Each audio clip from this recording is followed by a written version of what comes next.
শুধু ২টা ডিম আর আধা কেজি দুধের সাথে ১ কাপ পাউডার মিল্ক দিয়ে আমি আজকের এই ক্রিমি পুডিংটা বানাবো।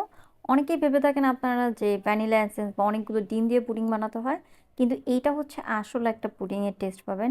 কোনো ধরনের ডিমের গন্ধ আসবে না। একদম ক্রিমি একটা পুডিং। আর চিনিটা আমরা এই মিল্কের সাথে এড করব। 1/2 কেজি লিকুইড মিল্কের সাথে পাউডার মিল্ক দিয়ে এটাকে জাল করে ঘন করে নিতে হবে। রুম টেম্পারেচারে ২টা ডিমকে খুব ভালোভাবে বিট করে নিতে হবে। তাহলে কি হবে? কোনো ডিমের গন্ধ থাকবে না।